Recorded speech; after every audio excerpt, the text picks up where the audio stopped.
Anyway. Okay, the event is starting.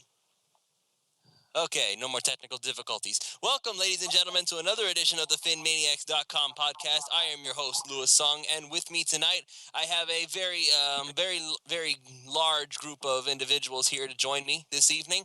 I have with me, of course, as always, my co-host, Chad Ronnebaum, and, of course, and now this evening, I have both Keith Beebe and Chris Early of the Phinsider with a PH, and later joining us will be Max Himmelrich of the Deep End Miami. We have a very large lineup of individuals for the panel tonight because we have a very large list of head coaching candidates that we're going to have to go through this evening. From Mike Shanahan to Mike Smith, we got Hugh Jackson has been reported. Now the Dolphins are interested.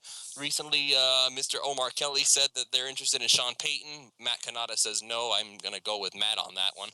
But and then there's Josh McDaniels and Matt Patricia from New England. I mean, the list goes on, and we're going to get through as many of them as we can and see what kind of things we can expect from this team. So we're going to go ahead and get started. First of all, we're going to discuss the first person that we heard from. Mike Smith was interviewed yesterday, former head coach for the Atlanta Falcons. He wound up putting together a 66-46 record as in the regular season, and I think what actually got him canned was that he was 1-4 in the postseason. So.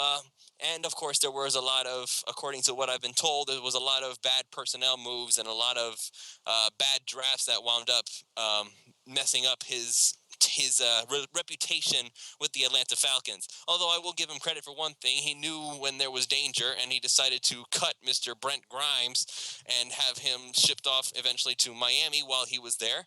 Of course, he got fired 1 year after that, but just think of it for a moment, everybody. If Mike Smith becomes the head coach of the Miami Dolphins, guess who's out all over again? But first, I would just love to unmute Miko just so I could see the absolute rage that she would put forth on Twitter about the fact that Mike Smith has returned to haunt her once again. But anyway, I digress. So a lot of people don't like Mike Smith, I guess because of the personnel moves he made. However, just looking at his record, just looking at what he was able to accomplish with the Atlanta Falcons, he's a defensive-minded coach. He was somebody who was able to mentor the likes of Peter Boulware. I mean, he had Jamie Sharper, Ray Lewis, Adalius Thomas, all of those guys, very, very legendary, very excellent linebackers in their careers. So he definitely has a really good idea of what he needs to do with linebackers, if nothing else. And right now, the Dolphins defense, I feel like the biggest weakness is in their linebacker core. I mean, if you have Kelvin Shepard as your middle linebacker, there isn't much else to say. But nobody really wants Mike Smith. The general consensus that Mike Smith is a terrible idea, and only our own Matthew Kanata apparently has any reason to want him there at all, which is confusing to me because if really what we're worried about is his postseason moves, then all I can look at is say, well, Marvin Lewis, what have you done for the Cincinnati Bengals recently?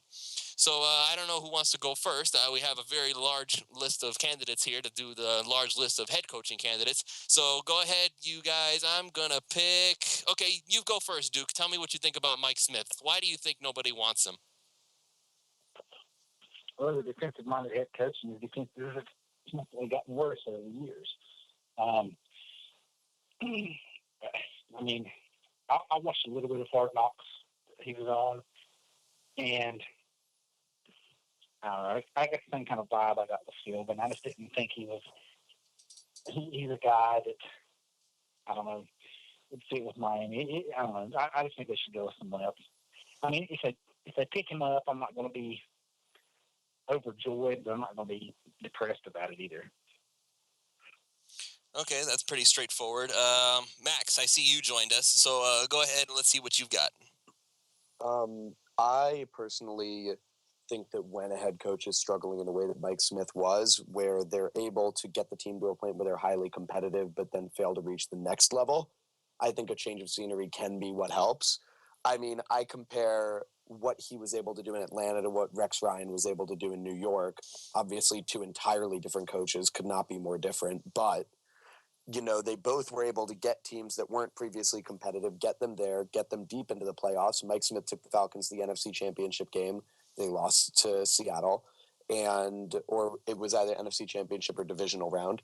But he was able to take that team into the playoffs each year eventually, I mean, his last season, I remember, I believe they led the league, either them or the New York Giants, and players with on injured reserve.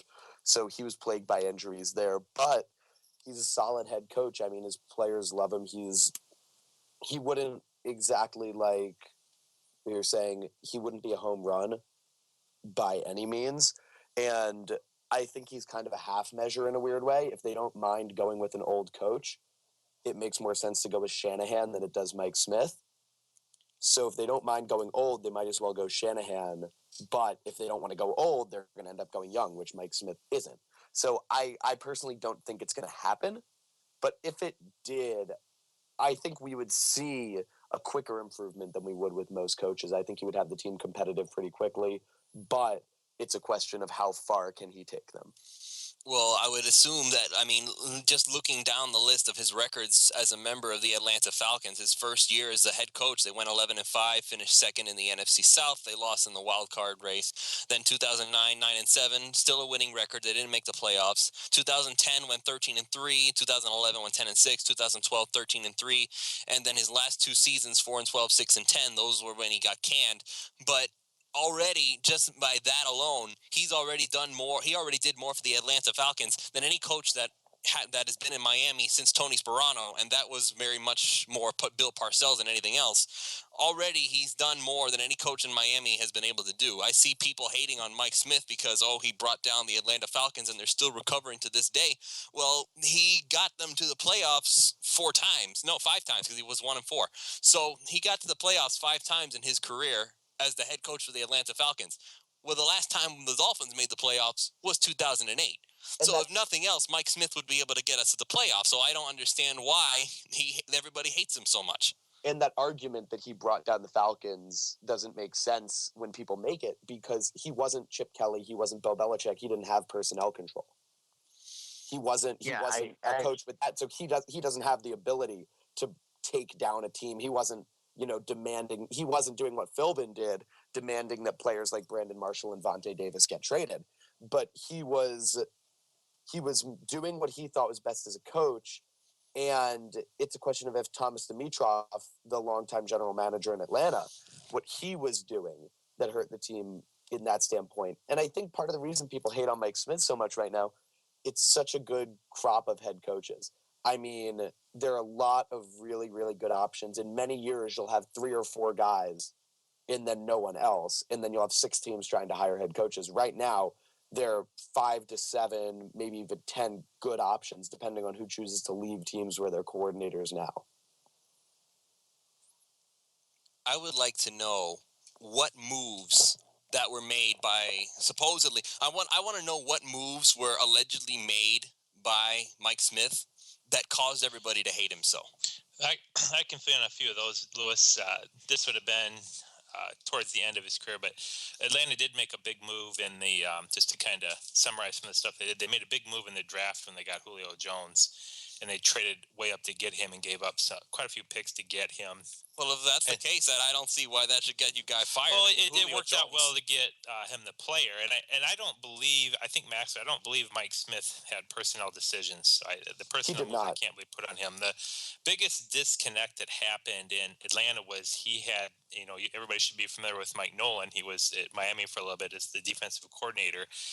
And Atlanta's defense really struggled, and I think part of that reason is because they used a lot of their draft resources to get Julio Jones that year, and they did need to address their defense. And their defense became really one of the worst in the league those last 2 years. So it wasn't an issue of, I think, Mike Smith's coaching as much as they just did not have the talent level that they needed to have on defense. And they kind of went through the phase where, they had Matt Ryan, they had Julio Jones, but they kind of stuck to a running game using Michael Turner. And at one point they had Steven Jackson in there. And I think what the expectations had gotten very, very high in Atlanta. After his first couple of years, people were calling Atlanta, one of the top Super Bowl contenders in the league. And they really didn't have the defense to go with the offense that they had. And I think Mike Smith, whether or not he's a great coach, I can't really tell you, that I believe he's a for sure, absolutely the best candidate out there. I think he would be a solid candidate, and I think his resume is pretty solid. But Kind of as Max said, I don't think he stands out from the bunch. But to me, the big disconnect in summary what happened in Atlanta is the defense kind of fell down, and they just didn't have the talent level on defense to really compete as a playoff caliber team. Well, even before the Julio pick, I mean, they were making poor draft choices on defense. I mean, they took like Parade Jerry, who I think is John Jerry's brother. They took Weatherspoon at linebacker. It never really panned out there. And then, I mean, Mike Nolan comes in, who traditionally runs a 3-4 scheme. I mean, like, you can't put Sean Weatherspoon in a 3-4 scheme. I mean, he's not a 3-4 linebacker. No way.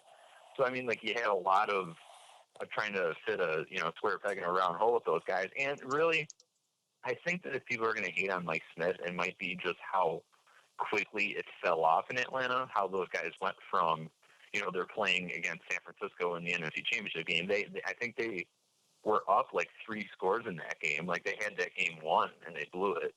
And then it just kind of all went down from there. But if you look at the personnel, especially on offense, in Atlanta during Mike Smith's tenure. I mean, he gets there, he's got Michael Turner. They just signed Michael Turner as a running back. They get Matt Ryan. They have an outstanding offensive line there at that time, just big, mean offensive line. They like Tyson Claybo and, Justin Blaylock was on that line.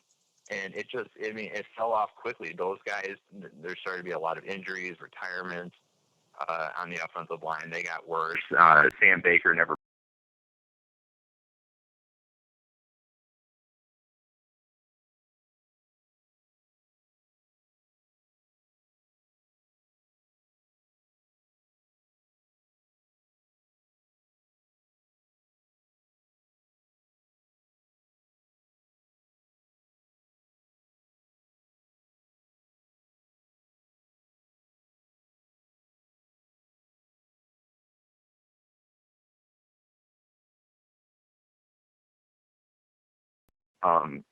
still things up for him a little bit. But I wouldn't put that on Mike Smith for the most part. I know a lot of people said, like, he's a player's coach. He's not too hard on the team, so on and so forth.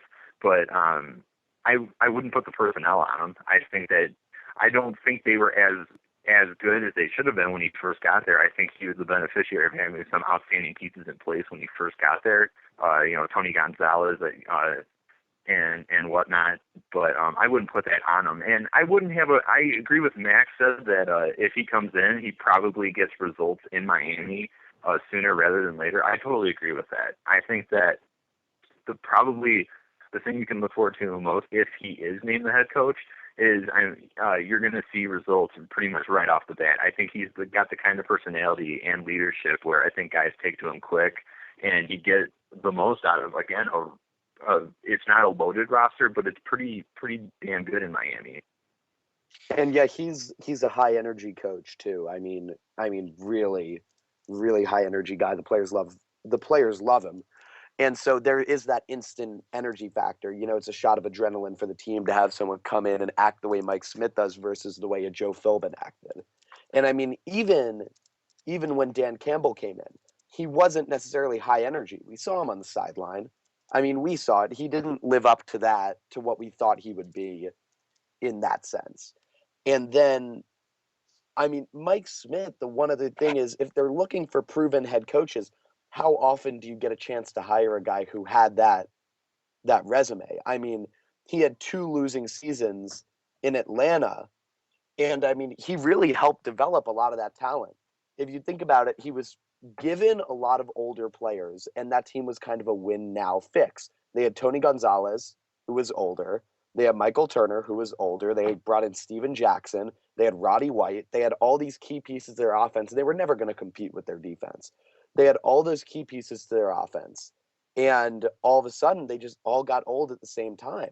I mean, they had that one year, they were 13-3. I had to correct myself. They beat the Seattle Seahawks in the divisional round and lost to the 49ers in the NFC Championship game the year that San Francisco lost to Baltimore in the Super Bowl. But they fell off after that one year. And sometimes as a team, if you don't make large-scale personnel moves after when they went 14-12, the team just was flat. And so it was hard. It's hard for a coach to come back from that when the whole team comes back after the 4-12 season there really weren't any huge personnel moves made to help them improve. Now you're seeing improvement because they have Devontae Freeman, who's been a revelation for them this season. But I think that's a product of Kyle Shanahan, though. And that's the kind of offense he likes to run. Like, he likes to really stack it up. They turn out running backs like crazy. You're exactly right. I mean, they did it with Alfred Morris, and then when Kyle Shanahan left, look what happened to Alfred Morris. If you can get that guy a premier X receiver like he's got in Julio, he will stack the run game, and he'll use the two to confuse. And, I mean, he's really good at putting that together. I think that's been a real benefit to Atlanta this season, and Devontae Freeman's a great example of that. One other thing about Mike Smith is that team that went to the NFC Championship game, they were up like 3 scores against Seattle too. At home, blew that game. They had to come back and kick that field goal to win it, and that was before the last Super Bowl. That was like a notorious like Pete Carroll boner game where he just completely screwed up at the end. But I think the one loss that really hurt Mike Smith in terms of perception is when that far better Atlanta team, I think they went 13-3, win the South. I think they were the number 1 seed in the NFC, and then Green Bay goes into the Georgia Dome on a Saturday night and just absolutely blows those guys away.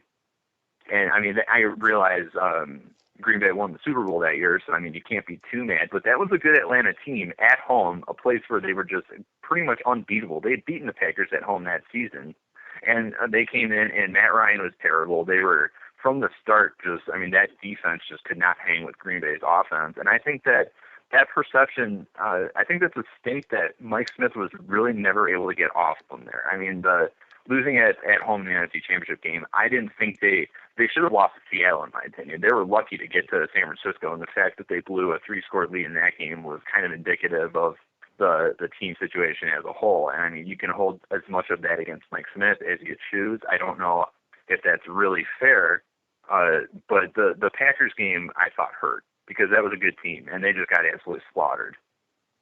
Yeah, that's very fair. And I mean, I think you saw what happened with the Falcons is that they were built a little bit like Miami. They were built outside of the offensive and defensive lines.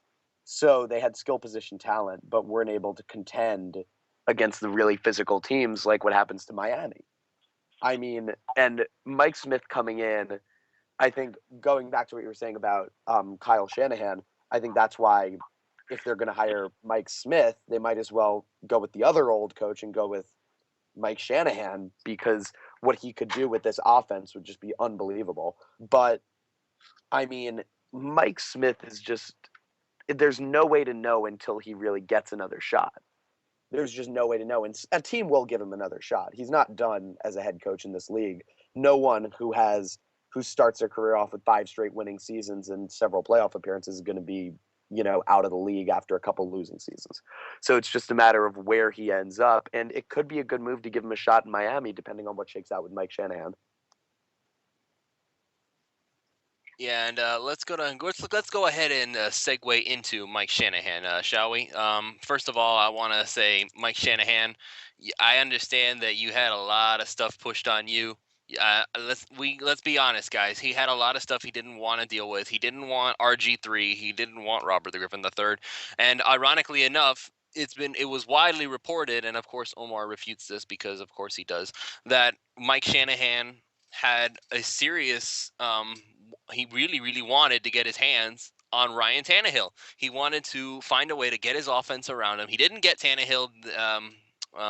I forget. I don't even remember the owner's name right now. It's slipping my mind. Dan Snyder. Dan Snyder. One of Dan the most Snyder. Ridiculous owners in the National Football League. Yeah, him and Jim Irsay. Yeah, next time you guys want to hate Stephen Ross, just think about Irsay and Dan Snyder. Exactly. Thank you.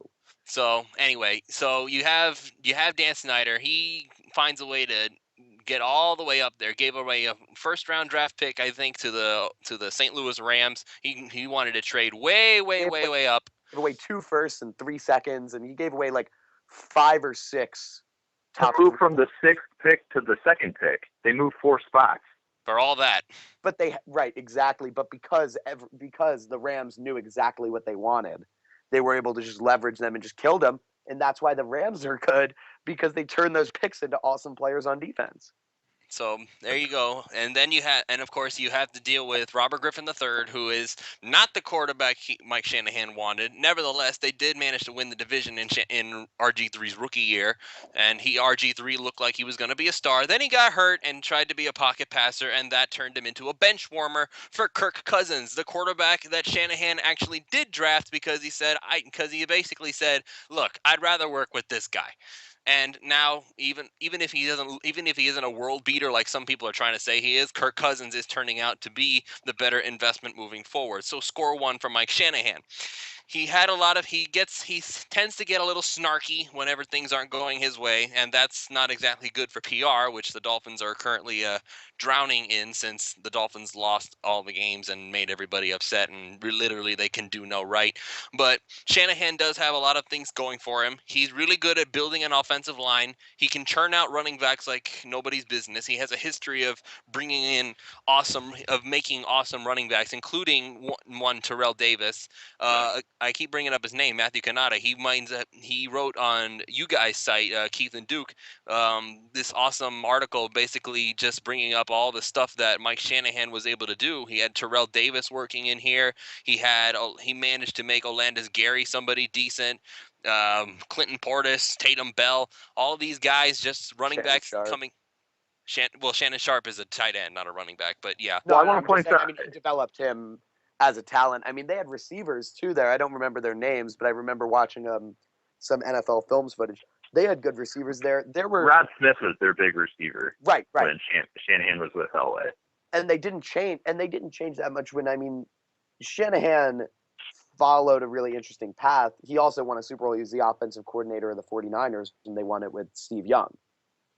I mean, he's got, arguably, if you're hiring a free agent head coach, it's really rare that you get someone with the resume that he has. It's just unreal, the number of Hall of Famers and Super Bowls and what he's been able to do. Right. Well, the most impressive thing, in my opinion, that he ever did was Tom Brady's first playoff loss was in Denver to Jake Plummer. Wow. Jake Plummer, who, Mike, and here's where, first of all, Ryan Tannehill, I'm just going to say it now, Ryan Tannehill is the perfect quarterback for a Mike Shanahan system. So when that rumor came out that Tannehill was the one Shanahan coveted, I was not surprised at all. Because in terms of what Shanahan likes to do, like he loves that run game to set up the pass. He loves using the tight end. He really loves using the middle of the field. I talked about the mesh series earlier. He's all about that. And Ryan Tannehill is the kind of guy who can run that kind of offense like a whiz. He would be great there. But the fact that Mike Shanahan pretty much devised an offense for Jake Plummer in pretty much seeing half of the field. I mean, he's worked with great quarterbacks. He's worked with not so great quarterbacks. He got great production on Jay Cutler. I mean, people tend to forget that. I mean, like, he's good at working with quarterbacks. I hate that term quarterback whisperer, but the two guys who are getting the most press right now in terms of the coaching search, Gase and Shanahan, I think Ryan Tannehill is a big reason why. Because everything that people wanted from Philbin and from, Sherman and Laser, that whole really getting the most out of the quarterback position, you would get that with Gase and Shanahan. And, I mean, there's plenty of proof out there. The evidence is all over the place. Yeah, but apparently... Go ahead. Go ahead, Chad. No, go ahead, Chad. Well, I was going to touch on Mike Shanahan. Obviously he had the good run in Denver, and I agree with you guys, absolutely right that Ryan Tannehill is a good fit for a Mike Shanahan type system. He came in as the West Coast offense with the 49ers system, which I would say is the true West Coast offense. There's so many variations of it anymore. And further than Tannehill, the way Miami's offense is set up in general would fit Shanahan pretty well, because if you remember when they were winning those Super Bowl with Denver, they ran a ton of the zone stretch type running plays that required the offensive linemen to be smaller and quicker, that you got to pull a lot, and it was positioning and moving. And that's exactly what Miami's offensive line is, the way it's built right now.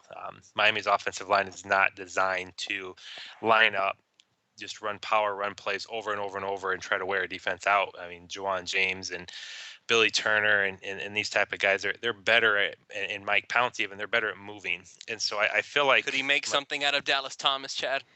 I think he'll probably just get rid of Dallas Thomas.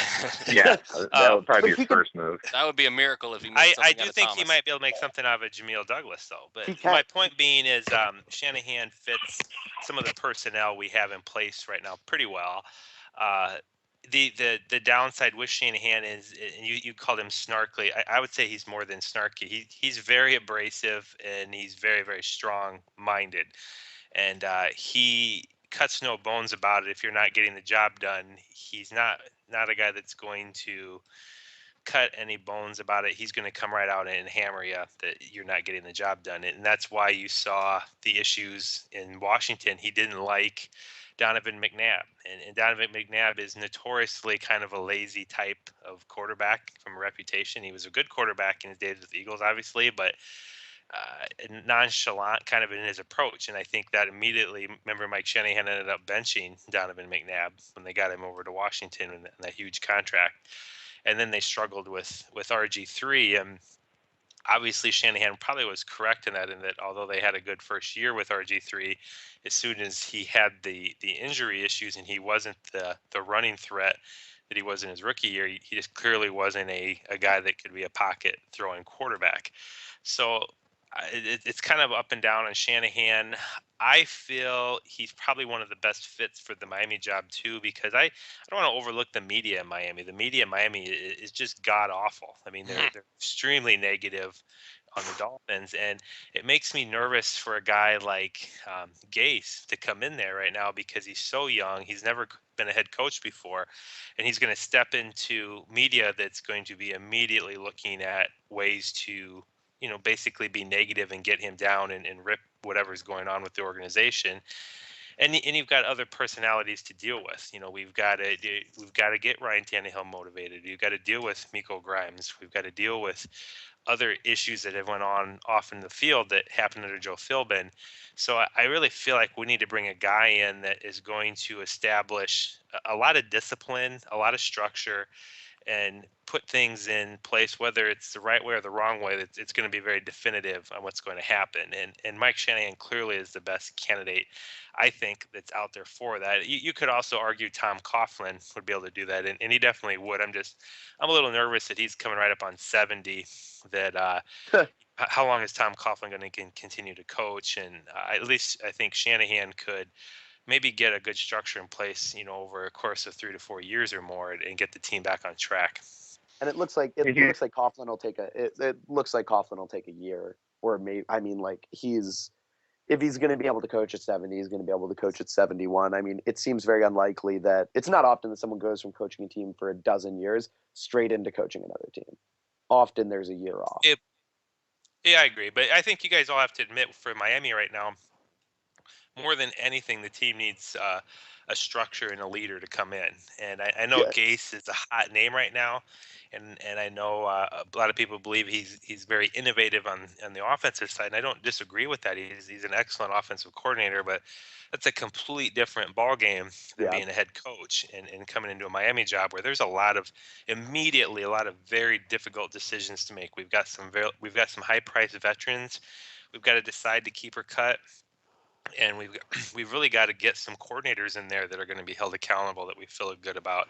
And I question with some of these guys that have never coached before, are they going to be able to bring in competent staffs? Because essentially Miami staff's going to be completely built from the ground up again. We're going to get a new offensive and defensive coordinator, and that's really is as important as the head coach. Are we going to get good coordinators in there? And somebody like Mike Shanahan, who's been in the NFL for so many years, you have to feel like he's got a pretty good grasp on how to put a staff together. And I mean, one thing Miami needs obviously more than anything is the offensive line help. If you go back to that season where they won the division, Robert Griffin III's rookie year, some of the protections they ran and the blocking schemes they were using were unbelievable. And for someone who's been coaching for that long, what I love about Mike Shanahan is that he's the chameleon coach. He takes what he has and he knows how to make it work. I mean, he can adapt. That offensive line, we know after he left Washington for Jay Gruden's first year was bad. I mean, this year they've improved their play down the stretch. But, I mean, he was able to take, non-elite offensive linemen and figure out schemes that help make them elite. That's what Miami needs. We're not able to fix all these gaps overnight. We need someone who can take what we have and make it work. And you're exactly right, Chad, that Adam Gase would get ripped apart coming right in here. Can you imagine Mike Shanahan fielding some of the stupid questions that he gets asked by the media?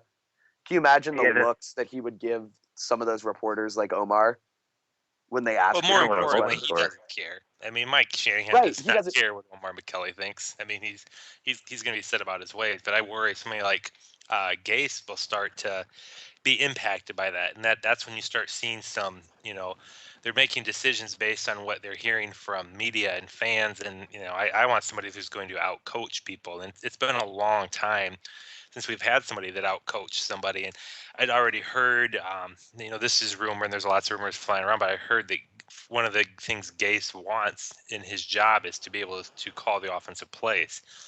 But I just keep thinking of Cam Cameron, where he was a hot offensive coordinator when he came in that year to coach.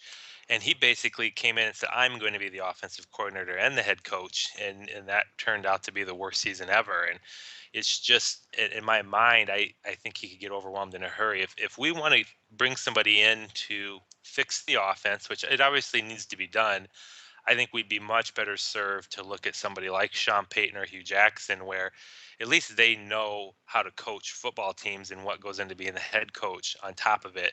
Both of those guys are very good offensive minds. I have no doubt that either Sean Payton or Hugh Jackson would get the offense turned around in a hurry. But I don't know that there'd be anybody out there in terms of turning the whole coaching staff around as a whole, and essentially the organization would be more experienced at it than Mike Shanahan in terms of who's out there for available candidates that we're hearing about anyway. And he's been through everything, I mean, like one of the things that got him in trouble early on was when he was in Los Angeles, and he and Al Davis had it out. So I mean, it's not the guy's first time to the rodeo, and I mean, that's a genius point, really, that you're not going to find a guy better suited to take on the likes of Omar Kelly and all those. I like some of the guys. I like some of the guys in the South Florida media, and I think some of them are complete hacks who really should be washing cars for a living. And there are some guys that are great, but for the most part, the team, when you look at other teams' beats, you realize there's so many more qualified individuals to do what they're doing. I mean, some guys are good, and some guys really have their head on their shoulders. I mean, we all saw it with the media, the way like Armando handled the Miko situation. I mean, I wrote his article, addressed it well, did his job, and went about his business. And I mean, when you've got a team that has as much drama as the Dolphins do right now, you need someone like Shanahan. You need because he's not going to put up with that. He's just going to drop the hammer. No one is irreplaceable for him. That's what he wanted to say to Robert Griffin that Dan Snyder wouldn't let him say. He wanted to hold Robert Griffin accountable. And when Mike Shanahan can't hold his players accountable, that's when he gets problems.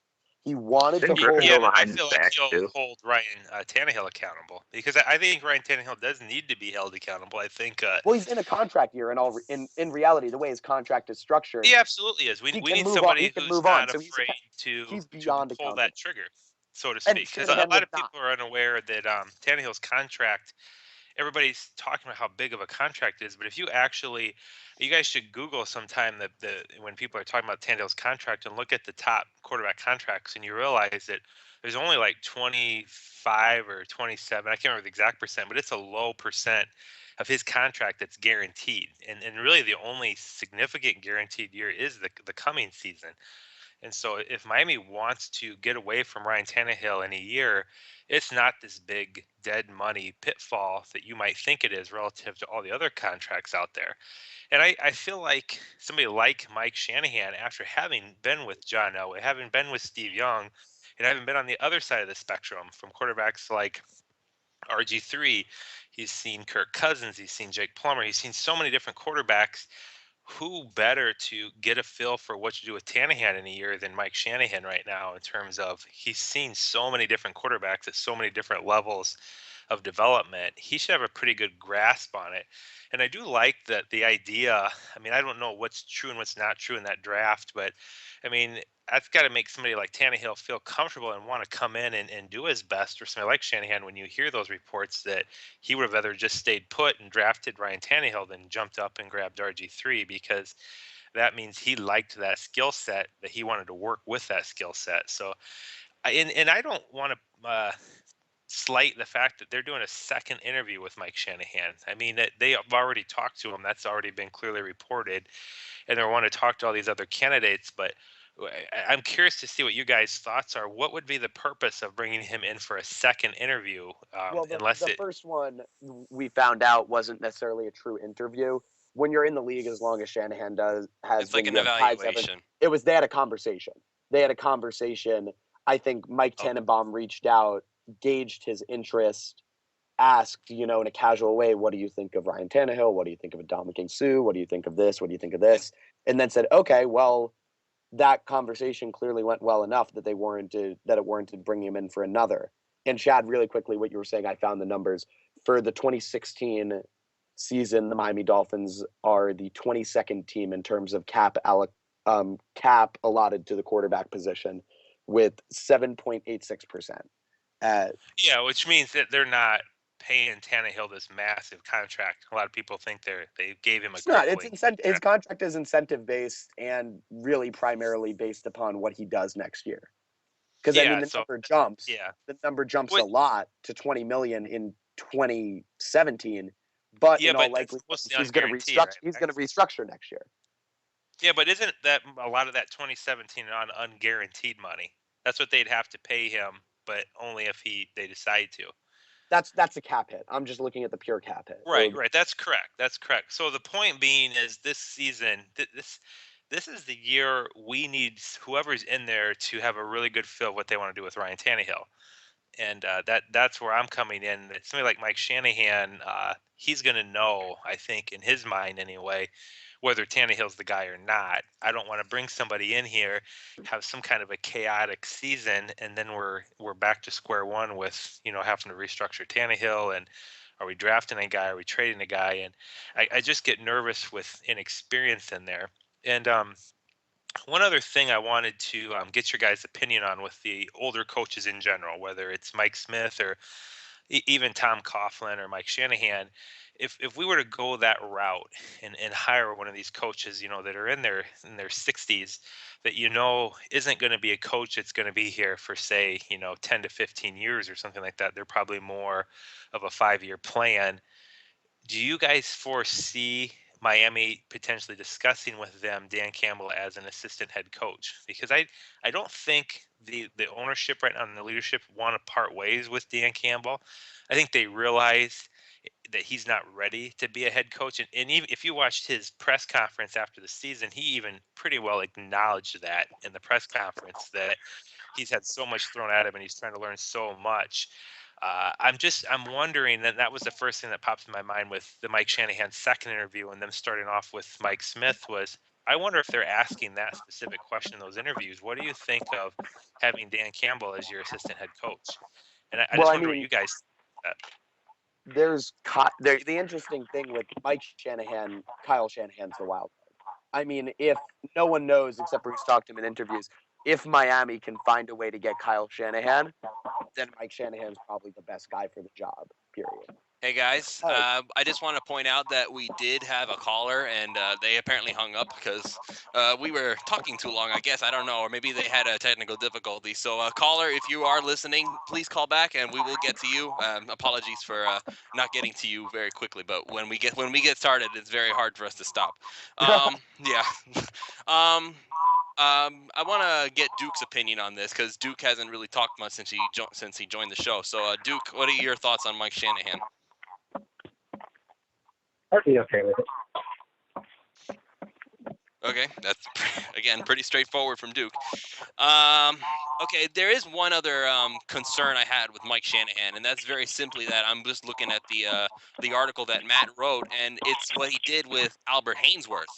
And supposedly what happened to Albert Hainsworth is that Mike Shanahan essentially sucked all of the football passion right out of him. According to, I'm currently reading the article right now. This is what he wrote. In a letter penned by Hainsworth to his younger self, he describes a meeting with Shanahan. This is quoted. "Albert, we just want you to eat up space," said Shanahan. "All we want you to do is grab the center and let the linebackers run free. Albert, if you have more than one sack this season, I'm going to be pissed." That's the actual quote. And Hainsworth did not appreciate that. Hainsworth was an attacking defensive tackle, and he did not appreciate that Shanahan basically told him, sit there and let the linebackers do your job. Do you think that would be a concern going forward? Do you think Shanahan would do the same thing with somebody who's potentially even better than Hainsworth ever was in Ndamukong Suh? Oh, just real quick, Lewis.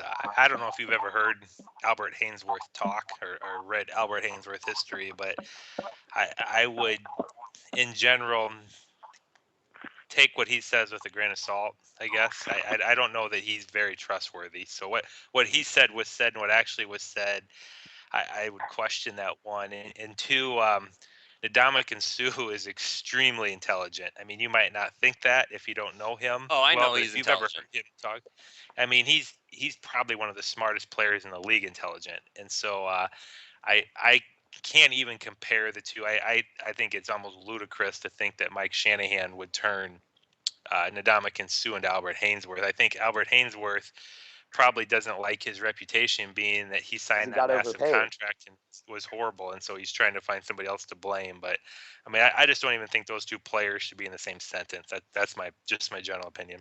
Okay, Suh wasn't one of the worst. One of the worst misconceptions is that Suh was overpaid, because he wasn't. Suh was paid what the best defensive tackle in the NFL gets paid. I mean, it is what it is. He got paid. There's inflation because of free agency. Albert Hainsworth got overpaid because Dan Snyder woke up one day and decided for once he wanted to spend the money. And he spent the money, but spent it on the wrong player. That's it and everything. I mean, he goes. I mean, you run a 3-4 scheme, and he goes and he gets at that time one of the top 3 technique tackles in the game at that point. I mean, it was a bad fit. It was kind of like when Warren Sapp went to the Raiders and they had him playing like 5 tech. It looked stupid. There's no reason for that. And I mean, when you think of Albert Hainsworth, the two things that for me jump out are, number one, when he stepped on Andre Giroud's head when his helmet was off. And the second thing is in that game, that Monday night game, when Michael Vick threw like 11 billion touchdown passes against Washington and just absolutely annihilated those guys. There was one play where Albert Hainsworth was during the play, fell down, and the play went for like 12 seconds, and he just laid on the ground the entire time, and he wasn't hurt. So, I mean, that's just... He's hardly a motor guy. I mean, you see so much contrast. There's so many guys in the league who are just pure fighters. I mean, we saw this year with Cameron Wake, like you were saying, there was that play where Hainsworth laid there. When Cameron Wake tore his Achilles, he kept going at Brady on that play. I mean, You can't say enough about how much the attitude impacts how much you should pay these players. But because Ndamukong Suh is willing to do the work, after practice every day this offseason, he was there working with Jordan Phillips. And before training camp started, he was working with Jordan Phillips. There's such a difference between the two players. And Shanahan wants his players to step up as leaders. He likes that. I mean, Terrell Davis and John Elway both led those teams. You know, it's Shanahan isn't a rah-rah leader. So I think he relies a lot on his players to do that. And Albert Hainsworth isn't that type of player. So I could see how the two would not mesh. But that's another thing I think would be good about Shanahan. He could get in there and he could tell his players, I need you to do some of the leading. And he could work with them on that. And I think that would be something that would be really interesting to see, the dynamic. Because he's always had a good relationship with his quarterbacks until Robert Griffin. Because Robert Griffin wasn't his pick. And I think that is a little bit of a red flag, like you're saying, Lewis. What could happen based on the Tannenbaum, Greer, Ross structure, and how Shanahan might feel like he's being constricted by that. But I think as two guys who have been in the league a long time, I think Tannenbaum and Shanahan would be able to work together better than Tannenbaum would be with a younger coach because Shanahan has such a good understanding of how the league works. Yeah, and I don't think those guys are that. This is my opinion. I don't think they're overbearing like Tannenbaum, and definitely not Ross. I mean, Ross is not overbearing. I should rephrase that. I should say not overbearing, but when Ross wants something done, there's a very good chance that he insists that it get done. His experience right. as an executive at a billion-dollar real estate company. What he wants done gets done. His experience might not be in asking someone who is technically below his post, what do you think, and going with that. But that's why I'm saying I think Shanahan would be able to interact very well with Tannenbaum because they're guys who have been in the league so long and they're so well established. Oh yeah, I agree. I think if you want to evaluate Shanahan, I think the closest thing I would look at if you're wondering the downside of him would be to look at his last few seasons in Denver because I really don't feel like the Raiders or the Redskins are a very good parameter to judge somebody because there usually are hot messes, of organizations and teams. And so it doesn't shock me that he struggled in Washington because, I mean, Daniel Snyder does all these crazy things all the time. And that's the reason the Redskins haven't been committed. He's the Albert Hainsworth problem is Daniel Snyder, that he does stuff like that. And, obviously the RG3 thing and I have a hard time judging Shanahan off what went down in Washington, and I have a hard time with the early career in the Raiders. But he did have some seasons that were 500 seasons with the Broncos, and so you could argue that he started decline, towards the end of his tenure with the Broncos, and so that makes you wonder, was he becoming more predictable, or what was the reason? There's a shelf life for coaches in the NFL. I mean, there are a few guys who can outlive it. No, there isn't. Not anymore. There's no shelf life. You go bad real fast. No, right. No, I mean, there's a shelf life in that coaches expire. Oh, you mean like overall, not like once you get to a team. Right. No. Right. Exactly. No, I mean, there's a time when coaches expire on a team when you need to leave. Okay, well, now teams get now coaches get 1 year and you're out. Right. No, but I'm saying a guy who's been there for a long time. You saw it happen with Andy Reid when he had to leave Philly. You're seeing it happen now with Tom Coughlin. Shanahan was there for 13 years in Denver. That's longer than most coaches last in a place. Even guys like Chuck Noll had an expiration. Don Shula. Don Shula. Right. Every coach eventually has to go. They're not going to die as the head coach. They're not going to coach till they're 95 years old. Whether it's age or whether it's players or whatever's going on in the front office, something will happen and change becomes inevitable. I mean, we haven't seen it yet. Right now, we're seeing Bill Belichick stay at such a high level for so long, but even eventually, it's going to come crashing down on him. It happens to everyone, and some coaches hit that point earlier than others. He'll probably retire when Brady does. Well, right. That's what I've always said. Yeah, he'll retire when Brady does, and I think Josh McDaniels is going to wait there to take over, but that's beside the point. But that could be, but I think a lot of it comes from perception, and it's what your expectation levels are. And so, like, if you were, right now, I know a lot of people are saying, well, the Giants' job is very attractive because it's such a good organization. Yes and no, but you're expected, if you go to the New York Giants, to be basically a Super Bowl contender. That's what the expectation is. If you went to I know the Colts job didn't open up, but that's another job where the Colts have been making the playoffs over and over and over, in part because of their division, but they're pretty much a perennial playoff team for the most part, and you're expected to win Super Bowls in the Colts and be competing for Super Bowls. You come to Miami. And right now, if you came into your Miami, expectation is to make it to the playoffs. Made the playoffs, you'd be a hero in Miami right now if you came in and just made a wild card spot. And so, a lot of that comes down to what are the owners and fan base expectations. And God, if you made the playoffs like 2 or 3 years in Miami, I think you'd have the job secured with Ross and the fan base for quite a while. Maybe with Ross, I wouldn't say the fan base. We got to start beating the Bills. We got to start beating the Jets. We have to start competing in Foxborough. I mean, it all starts in the division. And a coach like Shanahan coming in is our best shot at that quick ascension to being competitive. There are a lot of aggressive coaches in this division right now. Okay, so And wait a second. there's no room to grow. So wait a second. Are you saying you would want Shanahan out of all the other guys that we've talked about already? No, I want Hugh Jackson. Okay. I want Hugh Jackson. I'm a big fan of Matt Patricia, but I don't think Patricia's going to leave. If it's not Hugh Jackson, I want it to be Shanahan. Okay, so because Hugh Jackson is a take no prisoners coach in the same way that Shanahan is. Hugh Jackson had the Raiders at 8-8 after they were a complete joke. I mean, they were a 2 to 4 win team every year, and Hugh Jackson came and brought them to 8-8.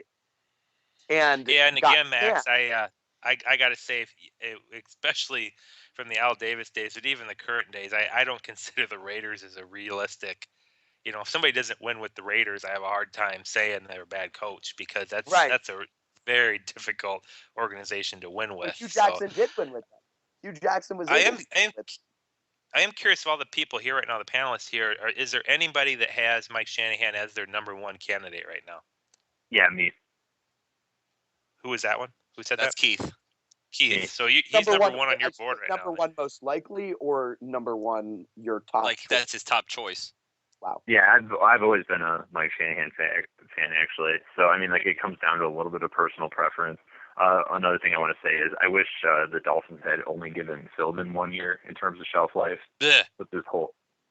So that's just an exercise in when you should cut bait. But yeah, I would say that all things considered, Shanahan number one. I like Gase and I like Terrell Austin. It's kind of like it's like a 1A, 1B. Like, that's like my preferred group. I also like Hugh Jackson, but the first group is what I'm really looking for. And I mean, but I do agree that I think the media could be a problem for a guy like Adam Gase. Even though, I mean, like, the Chicago media is not overly kind, although it's a little bit of a different animal. You don't see the media trying to impose its will on the team like it does in South Florida. In fact, I'd be surprised if that happens anywhere else. I take a great offense to that sometimes. But yeah, if all things considered, I would really like to see Shanahan. I think any negatives that guy would bring would be completely outweighed by the fact that I believe Tannehill was the guy he wanted. I think that Tannehill is absolutely the right quarterback for a Shanahan system. Okay, Keith. Sure. I'm sorry to interrupt you, but I kind of don't want to cut this guy off again. He's actually been trying to call in for a little while now. Caller, please identify yourself. Hi, I'm actually Finn's Alex from Twitter, Alex Kujawa from Wisconsin. Oh, Alex, what's up, man? What's going on? I just got done with my homework and I was going through my Twitter page, and I just saw that you guys were on, so I'm not quite sure what you guys were talking about. I just called in. So what's the topic right now? We're actually talking about Mike Shanahan and how he would fit with the Miami Dolphins. Okay, all right.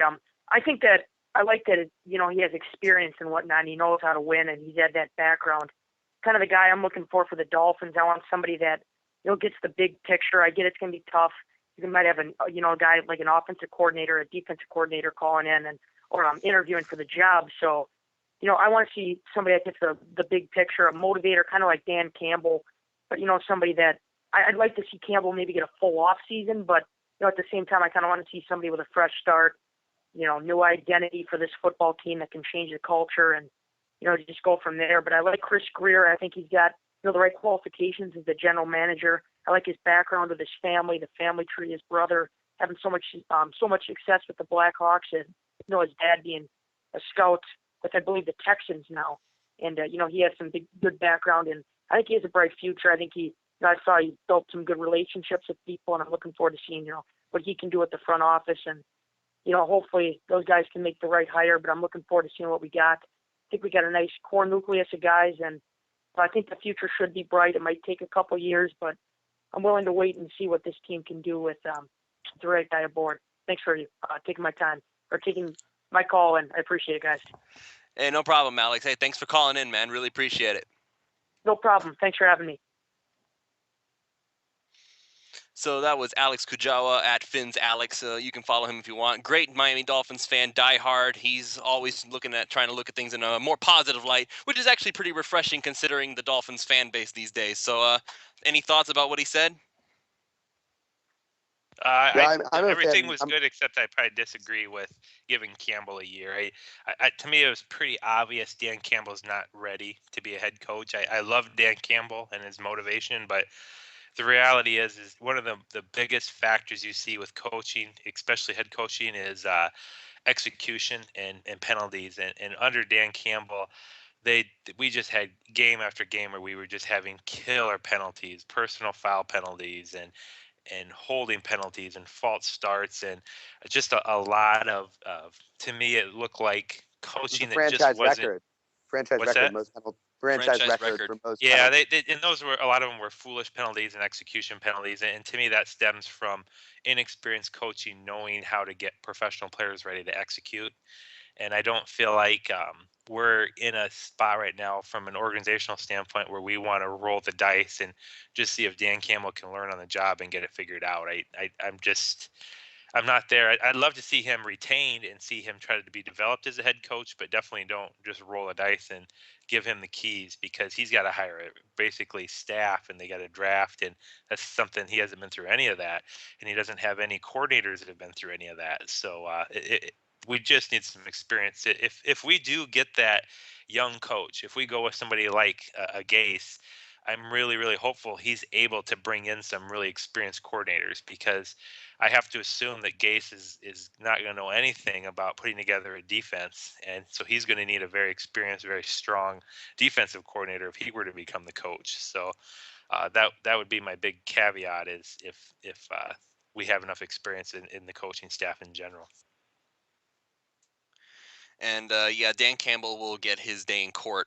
He'll have his interview Friday. That's actually going to be, I believe, the same day. I forget who it was who's going to have the interview with Dan Campbell. I think it's. I don't remember who it is. I'd have to find the actual tweet. But Dan Campbell will get his shot to make himself known. He'll be able to get a chance to say, here's why I should be the head coach of the Miami Dolphins moving forward. I don't think it'll happen. He's like an incredible long shot. The interview is mainly out of courtesy to Dan Campbell. They promised he would get a shot, and so they will give him one, but really it's just it's merely out of courtesy, if I could have an opinion on that.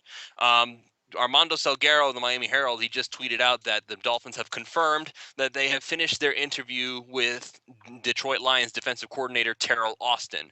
Let's see, Terrell Austin, he was a secondary coach from 2003 to 2006 for the Seahawks, and he moved on to the Arizona Cardinals from 2007 to 2009. Spent a year as the defensive coordinator for the Florida Gators in college. Then he went back to NFL. He was the 2011 to 2013. He was the secondary coach for Baltimore Ravens, and since then he's been the Detroit Lions defensive coordinator. And needless to say, Terrell Austin has been able to do pretty good things. The Detroit Lions defense was ranked number 3 overall in 2014 when Ndamukong Suh was part of that defensive line. So I don't know much about Terrell Austin, really. I know he's been bounced around. He's really good with the secondary, apparently. That's apparently his specialty. So let's see what you guys think. They just finished the interview with him. So what are your thoughts on Terrell Austin?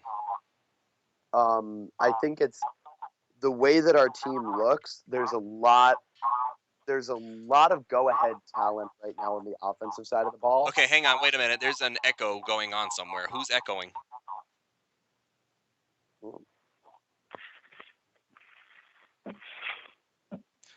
Okay. Is that okay? The echo's gone. Go ahead, Max. I'm sorry. Okay, no problem. So I think that with Austin, there are really very few defensive-minded coaches they're interviewing. I mean, they're bringing in Mike Smith and they're bringing in Terrell Austin, but I don't know that it makes as much sense to go with that side of the ball. I think that it's easier to find someone because you have an all-world talent in Ndamukong Suh, you have an all-world talent in Rashad Jones, and really the rest of the defense just needs to be rebuilt.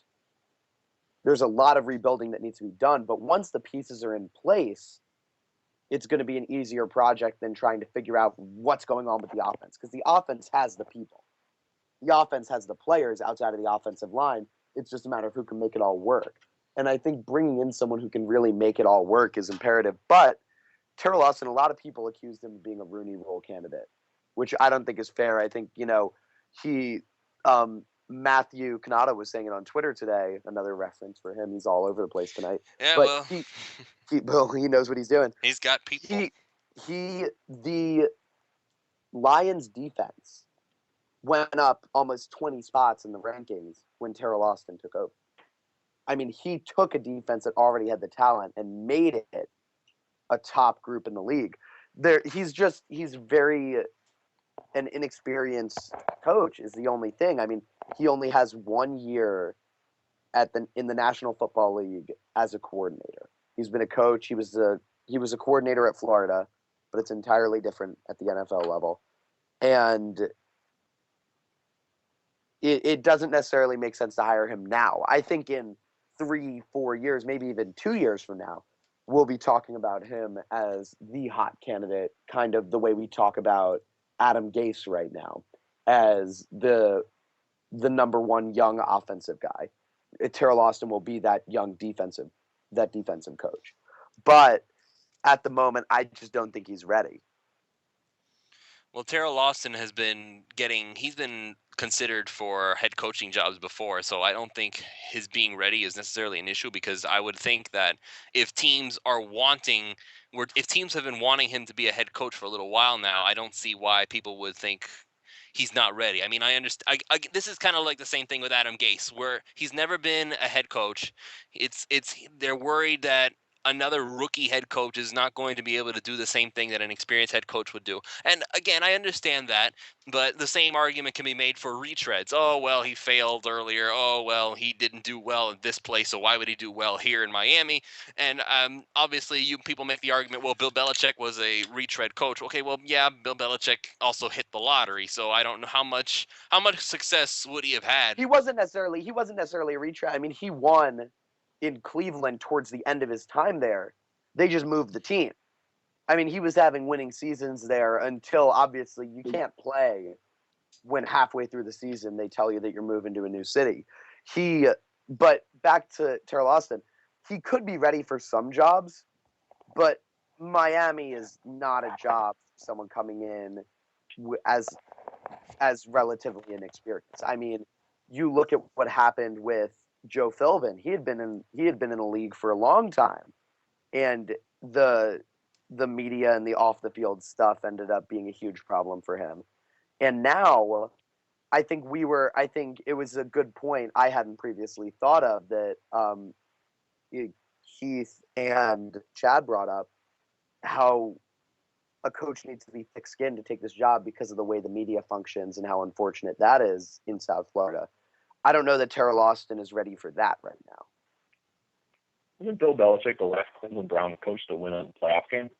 Yeah, he was. He had that team for 3 seasons. They had losing years, and then he did a Belichick thing and moved Bernie Kosar or whatever, but came in and had 1 year where he took them to the divisional round, won a wild card game, and then the next year they announced that they were moving. So he got them on track there, but it just didn't end up sticking. Yeah, they beat the Patriots in the wild card round.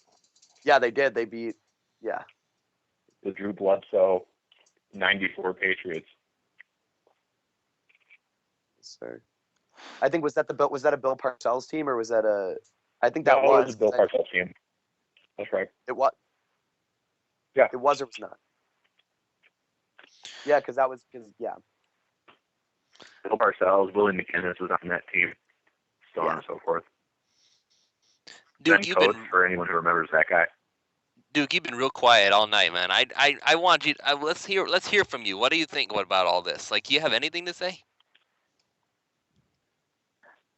Well, as I said on the Finsider podcast, I really don't care who the head coach is, as long as they know what they're doing. I mean, I always had to sit through 4 years of Philbin and just watch him not know what he's doing. Just all that kind of stuff. If the guy comes in and he knows what he's doing, I'm happy with that. I don't care what his name is. Is there anybody you wouldn't want? Moore Jr. Yeah, someone who doesn't know what they're doing. I mean, I don't know. I've not really kept up with it that much. I mean, a lot of people are concerned about personality and things like that, but I mean, you had Tony Sperano, and he was a fiery guy, and he didn't really know what he was doing. You had Philbin, who was quiet and reserved, and he didn't know what he was doing. So, I mean, you know, people talking about, well, Adam Gase he's got a Philbin-like personality. Well, I don't care. If he comes in and knows what he's doing, and he can win, I don't care. If guy comes in and is raw like Dan Campbell and they win, I don't care. So, I mean, I don't really have a name out there that if there was one name I don't want, it would be Sean Payton for the simple reason I don't want to give up draft picks. If you can get him without the draft picks, I'm fine. But, you know, I mean, I'm more of a personnel guy anyway. I like setting up players and finding the players. I can do that. Coaching stuff, I don't really care about. As long as they can be successful, I don't care what their personality is like. I don't care anything else about it, really. Well, that kind of goes hand in hand with the coaching thing and the whole draft idea, because depending on who it is we wind up bringing in, that's going to have a big impact on what kind of a draft we're going to have. So, okay, we talked about Terrell Lawson. Go ahead.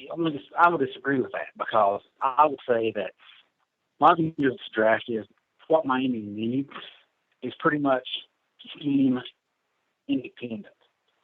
I mean, don't come at me with, well, we need this type of corner or we need this. No, you just need some talent on certain areas of the field.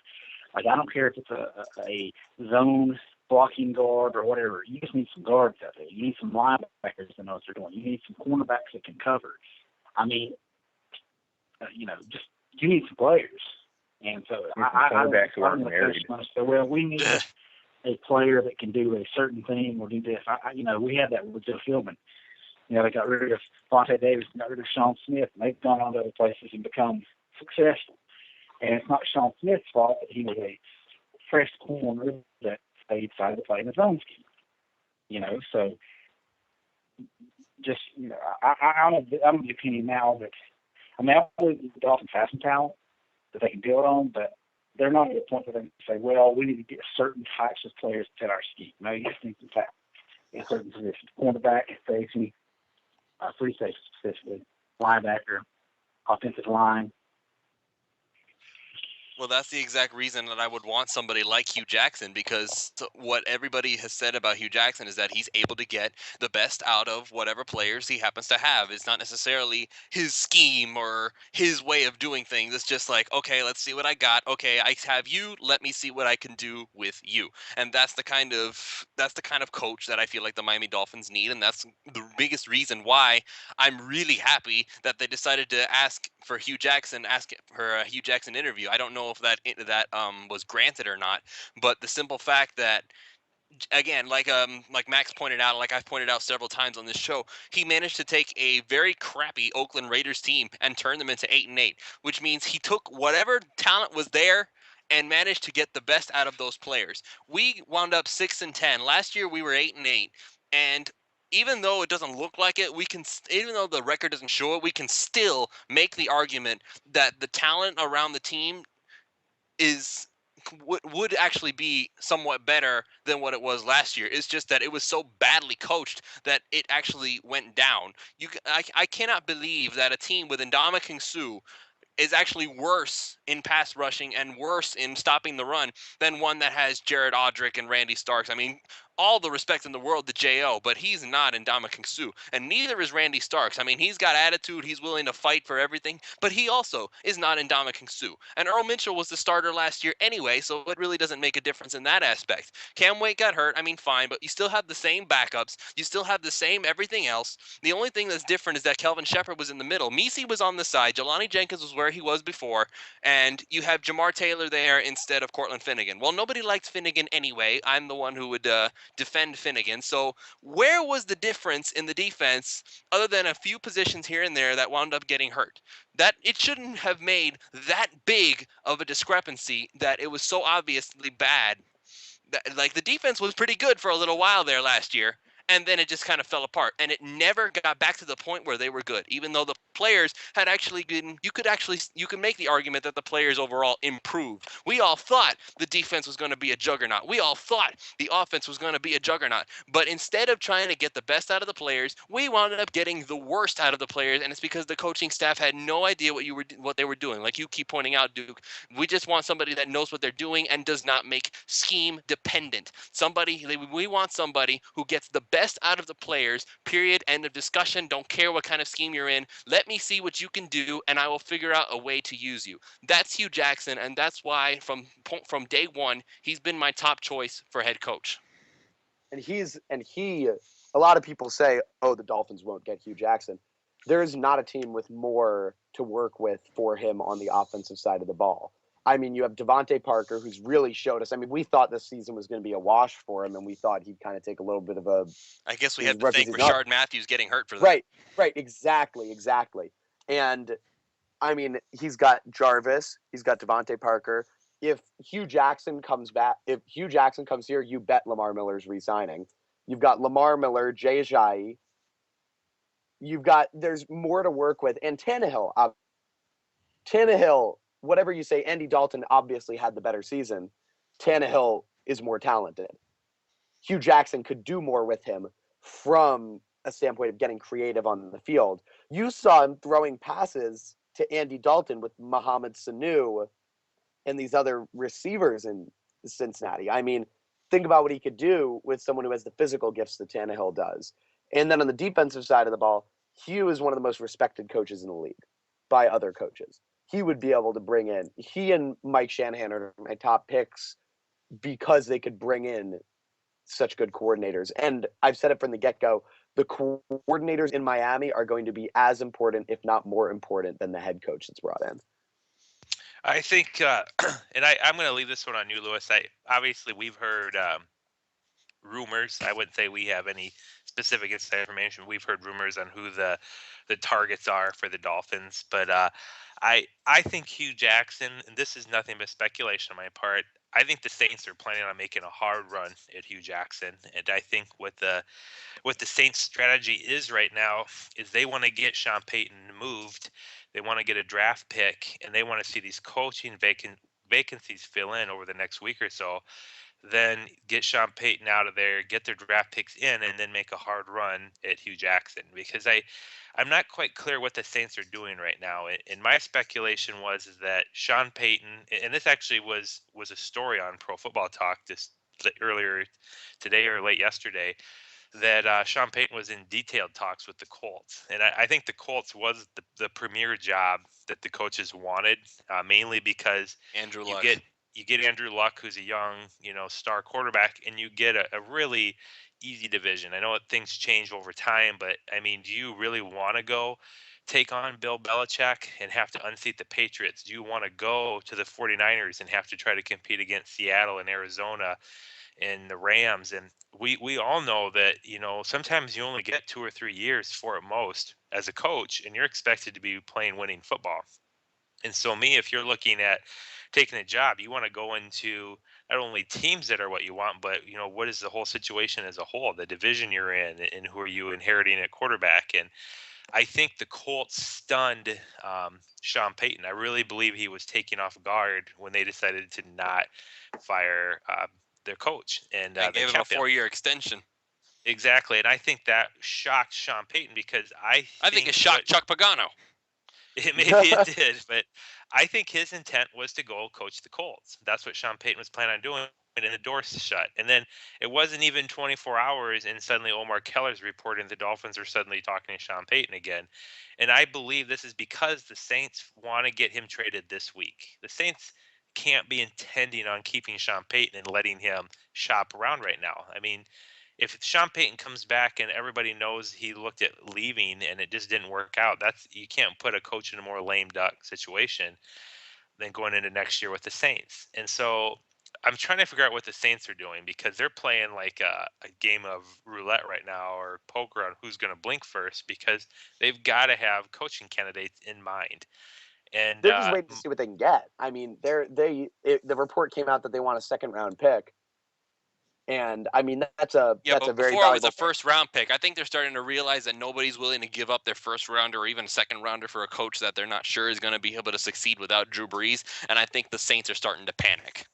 I Sean 100% Payton can agree with succeed you, without Lewis. Drew. I think the Colts shook it up.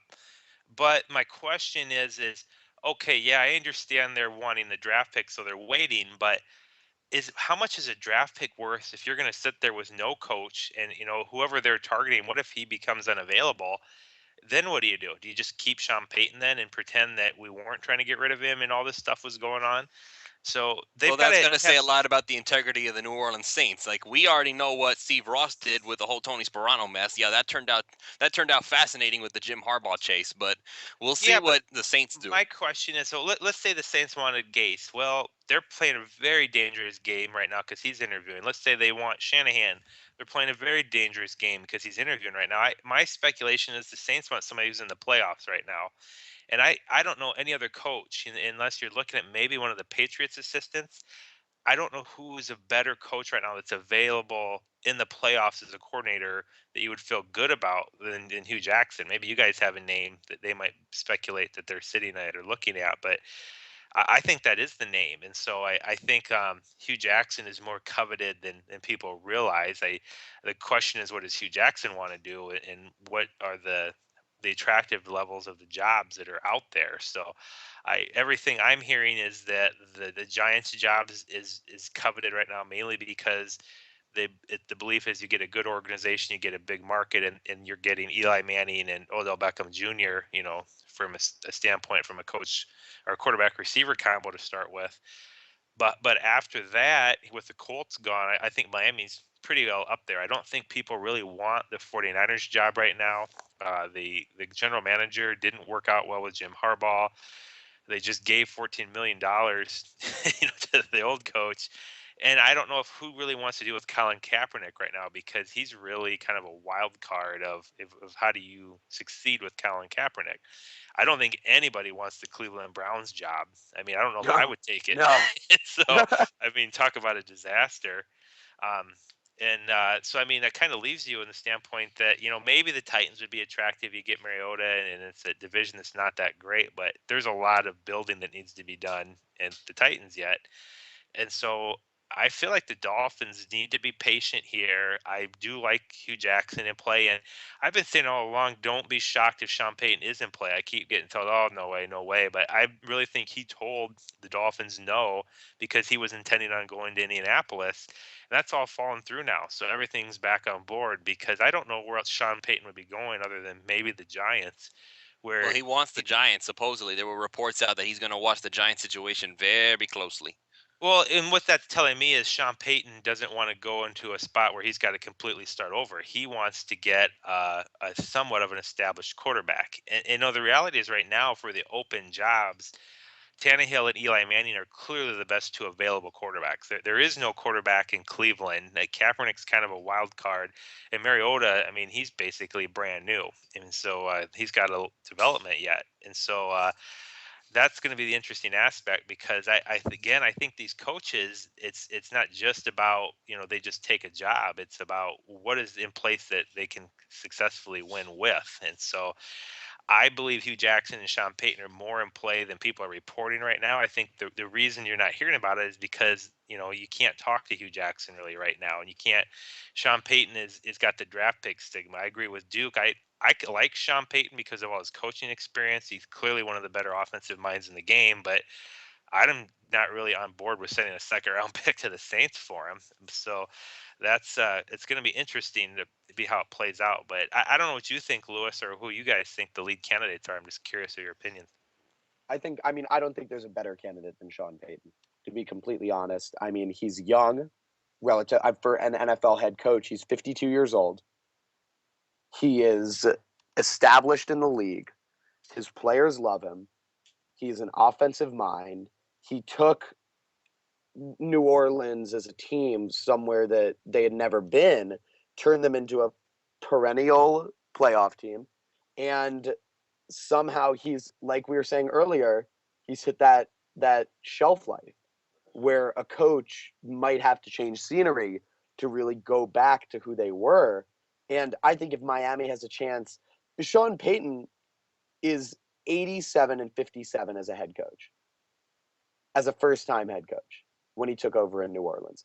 I don't think there's a better coach that they'd be able to get. And I know I'm in the minority, but I'd be okay with sending a draft pick over there for him because he is as sure of a thing as you will get in a coach. And if they're really committed to giving Ryan Tannehill his best chance at success, it is undoubtedly Sean Payton. I see. You said the words "sure thing," and like I feel like I've said this many times already. I'm not sure that Sean Payton is a sure thing. I mean, the New Orleans Saints are the only team that he's had like head coaching experience as far as I'm aware. And not only has he won the one Super Bowl with Drew Brees in his prime, and every other season has been up, it's been down, and one really consistent problem with his team is that his defenses have been really bad. And what the defense has been terrible for Miami these past year and a half. And I don't think Sean Payton coming in is going to fix that defense unless he somehow manages to bring in a miracle defensive coordinator, and I'm not confident that he's going to be able to do that. I'm very confident in his ability to bring in a coordinator. I mean, then why hasn't he done it? Why have his defenses been awful? He trusted Rob Ryan. Rob Ryan didn't work out. He tried to make the hire and it didn't work. And that defense, also, those defenses, just everything has gone wrong that could have possibly gone wrong there. I mean, it's just crazy. You're entirely right. The defenses are a red flag. They're a complete red flag. But if you're going for a coach, he fits everything the Dolphins want. And if he can bring in the right defensive coordinator who can get that worked out, then it would be an unreal hire. I know the defense hasn't been good. I definitely am not suggesting that Miami has a dominating defense, but Miami's offense is what was horrific this year. And I mean, you just got to think of how often they put our defense in bad positions. We did so many 3-and-outs. We failed so many times in the red zone that there's only so much you can expect of your defense when your offense is just so inept. And I feel like where Miami should go is to bring in a guy that can get the offense back on track right away, and a guy that can do it without needing to invest a ton of money or draft picks into it. And so I think Sean Payton would be the absolute best. Like I said, I think he's one of the top offensive minds in the game. And I don't think he has any clue on defense. And I don't think he would even be attempting to be involved with running the defense. So Sean Payton absolutely would need a solid defensive coordinator. But I feel like he could probably take what we have. He could take Ryan Tannehill. He could take Devontae Parker, Jarvis Landry, Kenny Stills, and all those guys, and he could get our offensive production up immediately with what we have. That would allow us to then use our draft picks to put some more talent back into our defense. We definitely need talent at the linebacker position. I like what I saw out of Tony Lippett. I like his upside, but we definitely need another high, solid corner out of this draft. Maybe even another safety out of this draft. And that's why I don't want to give up draft picks, Chad. No, I'm not really excited about sending a draft pick to the Saints. I'm suggesting that in a week, I don't think you're going to have to. I think the Saints are going to get desperate to get moving on to get a head coach in place. So with you, I know your candidate's Hugh Jackson, Lewis. I think he'd be capable also of doing those same things. I think he could get our offense back on track. He also would need to get in a solid coordinator. I believe they both can do it. I also believe that Mike Shanahan can do it. Those are three candidates. I like all of them. I like Hugh Jackson, I like Sean Payton, and I like Mike Shanahan in particular because they've all been head coaches before. And I think they'll do okay handling the media. I think they'll do okay making decisions and developing Ryan Tannehill, and they'll work with structure. I'm not a big fan of Gase. I'm not a big fan of Austin simply because they're kind of flash in the pan guys right now that have had some success on that side of the ball as coordinators, but they've never been head coaches, and they don't have any resume to suggest they're going to come in and be able to manage a whole football team and do well at it. And we've just been going through that cycle. The last really successful coach we had was Jimmy Johnson. That was the whole reason Shula was asked to leave, because Jimmy Johnson came in. And Dave Wanstead was not a great coach, in my opinion. And after Wanstead, it just really got worse. And I don't want a college coach. I don't want a coordinator that doesn't have experience. To me, that's rolling the dice. That's just like drafting a quarterback and hoping he works out. I would much rather they bring in a stable coach. And I think obviously Sean Payton has a good track record as an offensive minded coach, and he can also have a resume of winning Super Bowls. Mike Shanahan has the same thing, and I think Hugh Jackson has enough experience and he's shown enough success that they'd all be good picks. I think anybody else outside of that, I really wouldn't be excited about. I would like to bring in Sean Payton and then get him Greg Williams and then start up the Greg Southeast Williams. Bounty Gate. Yeah, let's start Bounty Gate again. That'll get the defense going. We'll start up Southeast. We need to re-sign OV. Yeah, he's actually the linchpin in it. So affect the head.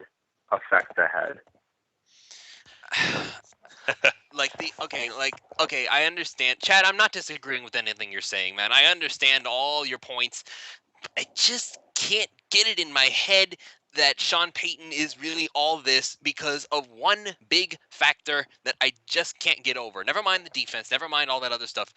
He's had Drew Brees his whole head coaching career, and as soon as he got his hands on Drew Brees, granted, he may have developed him into Drew Brees, but I don't have faith in Ryan Tannehill that he'll become the next Drew Brees, number one. And number two, I don't think it's a coincidence that the Saints have fallen off the edge of the face of the earth right when Drew Brees is starting to decline. That means he doesn't know what he's doing unless he has that quarterback, and that scares me. Drew Brees' decline. Drew Brees' decline is one of the. I have to disagree. I think it's one of the bigger myths in the NFL right now. I mean, the team has declined. Drew Brees is still playing very, very good football. I don't think Sean Payton is entirely dependent on that. And I think it's like we're saying, sometimes they just need to move on. And it's unfair, in my opinion, to say that Brees is the only reason or one of the only reasons that Peyton has been successful. He had so much experience coming in. He's been in so many offenses around. He's been in the NFL. I'm looking at his coaching record now since 1997 as an offensive coach. He's worked with tons of quarterbacks, and yes, he had Drew Brees, but we can't fault him for having that luxury. And I think that if he came to Miami, the skill position talent would be as good as it ever was in New Orleans if they can bring back Lamar Miller. I don't know. It just, like, I hear, like, it's the same kind of argument when somebody brings up Josh McDaniels. He has head coaching experience, but now everybody wants him back. But wait a second, Tom Brady's his quarterback. I mean, how much can you trust that it's McDaniels, and how much can you just say, well, Tom Brady made him good, so let's all bring him in and see if he can make a new Tom Brady. But Drew Brees isn't doing all these innovative things that the Saints offense does. It's Sean Payton. All of these different, Sean Payton was one of the first guys to really figure out what the running back position is becoming today in the NFL, using them as a receiver, using so many backs. It's what he did in that offense was changing the game and the way it's played and the way he used so many receivers. He didn't scheme out players. He fits your criteria in that sense. He wouldn't scheme out anyone because he had so many options in New Orleans. I think if he had to work with Devontae Parker and Jarvis Landry and Ajayi and Lamar Miller, there's so much there that he can work with that he could take so much load off of Tannehill, I think, because he knows how to scheme so well and how to create game plans where you attack the defense's weakest point. Miami has never been able to do that. Well, hasn't been able to do that under their last 5-10 years. Find the weakness and attack it consistently. And they now have the personnel to do that. But I think it's fair to say, Max, they have not had good coaching for a while. I mean, that's just the reality of it. And well, they haven't had good coaching, but that's one of the things that makes the coaching bad is that they couldn't figure out how to attack defenses. Now, I mean, it makes it hard to evaluate players. It's even as me as just looking at Tannehill and watching him play. I mean, I don't even know how to evaluate him because either this season alone, there was just so many play calls that I disagreed with that I thought were stupid. And I mean, you guys were watching, or at least I was watching that Patriots game, and it's embarrassing when you hear the commentators on TV saying, "Why are they not audibling?" And I mean, we came to find out during this year that Tannehill was not allowed to audible, but I've been seeing that for a while now, where you see they do a hard count and you see where the defense is going, and they don't audible out of the play. You're literally running the ball right into where everybody's running to. And well, if you want it's just audibling, no one has more control in the National Football League at the line of scrimmage than Drew Brees. Oh no, I like the Drew Brees analogy. I understand he turned into an All-Pro quarterback, but he was not an All-Pro quarterback until he was with Sean Payton, and so Right. that's kind of the chicken before the egg sort of thing. I personally think he's got the most experience. He's won a Super Bowl, and he had an elite team for a while there, and so I feel like he was probably the best qualified candidate that's out there. However, Miami's offense was so bad this year. The play calling was so horrific that I have no doubt that Hugh Jackson would improve the team dramatically as well. And either coach, Sean Payton or Hugh Jackson, need to bring in a good defensive coordinator to be successful. And to me, either one of those guys would be completely fine. I think Sean Payton has a little bit better resume. I know Hugh Jackson has shown some success, but he hasn't won a Super Bowl and he hasn't played in games the magnitude that Sean Payton has played in. Sean Payton also, one thing you were saying back about we can't evaluate the players. Good players aren't going to get worse under good coaching. So Devontae Parker is just going to get better. If Jarvis is just going to get better, Lamar Miller is just going to get better. Jay is going to get better. Ryan Tannehill is going to get better. Even the offensive linemen. There are 3 offensive linemen that will stay in place next season. Brandon Albert, Pouncey, and Juwan James will be in place next season. I think it's a myth that the team is desperate for offensive line help. I think we've had a lot of health issues. They're desperate for guard. Well, yes and no. I think I've watched a lot of Billy Turner. He's been progressing. He still makes mistakes, but he's a young player, and he's gotten a lot better. Obviously, Mike Pouncey isn't going anywhere. Brandon Albert's not, I don't think, going anywhere unless they decide to make a crazy contract move on him. And Juwan James hasn't been healthy for half the season. And so I think you've got Albert, Pouncey, and James back. I think Billy Turner has potential at guard, and I think Jameel Douglas has potential at guard. They're just really young and inexperienced, and they need coaching. I believe we still need to look at maybe bringing in a solid veteran guard to add to that mix to bring some more stability in, but not named Evan Mathis. Not named Evan Mathis, but other than getting Dallas Thomas out of there and getting a competent third tackle to replace Jason, you take Dallas Thomas and Jason Fox away from our offensive line. That's really those are the 2 that continually are whiffing on blocks and giving up major penalties. I always figure Dallas Thomas is good to get run over once or twice a game and get Tannehill killed, and Jason Fox is good for 2 or 3 holding penalties a game. And that pretty much holds true. But I don't think the offensive line is like it was when we brought Brandon Albert in, and we in Dennis Hickey's first year, we had to bring in 4 new players. I think literally just one veteran guard and again a solid third tackle, and our line's probably okay. It's not going to be a dominating 1990s Dallas Cowboys line, but I think it's hardly like a horrible weakness of the team if you do that on defense. And so I think a coaching on offense will change things so dramatically. If we have the talent void, had Hugh Jackson or Sean Payton in there fixing the offense, our points production will probably double, immediately when those guys get in there and get their coaching in there and get some schemes put in place. And on defense, we have some real talent issues. We're lacking terribly talent at linebacker, and I don't think people are aware that we have some serious considerations to make it defensive end right now. I don't think Olivier Verdon's going to be back. Cameron Wake's talking about restructuring, but we don't know if he will be back physically. And who knows with Deion Jordan? He'll be back. Well, I suspect Cam Wake will try hard to come back, but now Derek Shelby's a free agent, and so you're coming into the season with probably Terrence Fede coming back because he's really affordable and has some potential. Maybe Cam Wake, and then you've got Shelby and Vernon as free agents, and that the only other wild card in that mix. Yeah, and so to me that tells me that they've got Deion Jordan and I don't even know if he'll show defensive end because of that situation, unless they bring OV back or unless Deion Jordan shows up and he's ready to go and looks great and seems like he's got his head on. But so now you've got a defensive end you got to look at. You've got at least one starting linebacker, maybe 2. We need a starting corner in there, and we also need a starting safety in there. I mean, those are huge holes in our defense where it's, to me, not so much about coaching as where we're really just devoid of talent. And so I think it'd be a huge mistake to go with a defensive coach. Yeah, he can come in, draft those guys, and get the defense fixed, but what good is our defense going to be if we continue to have an offense that just continues to do all these 3-and-outs and can't score points? I don't see how we can't go in the direction of hiring an offensive coach, and I don't think there is a better offensive-minded coach than Sean Payton. I know he's not your number one, Lewis, and other than the bounty gate thing and the draft picks, if you get around those two things, I think he would be the absolute best candidate for the Dolphins.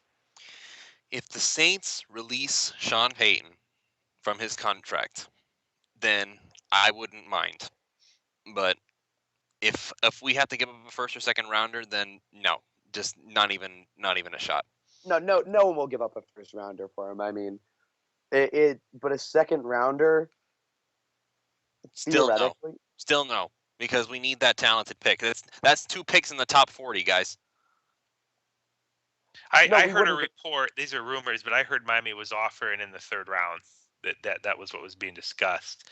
I don't know if that's true or not, but that's probably what they're going to talk about. I think every single day that goes by, and I think this Hugh Jackson thing's huge. I think if teams are wanting to talk to Hugh Jackson, I think that might make the Saints a little more interested to get Sean Payton released, because if Cincinnati gives any team permission to talk to Hugh Jackson, or if they lose that wild card game, then he's on the market. And I think the Saints are going to move quickly if they feel like Hugh Jackson is going to start talking to people, because that's who I think they're going to chase. So we'll see. But I think Sean Payton can be had if you're just patient.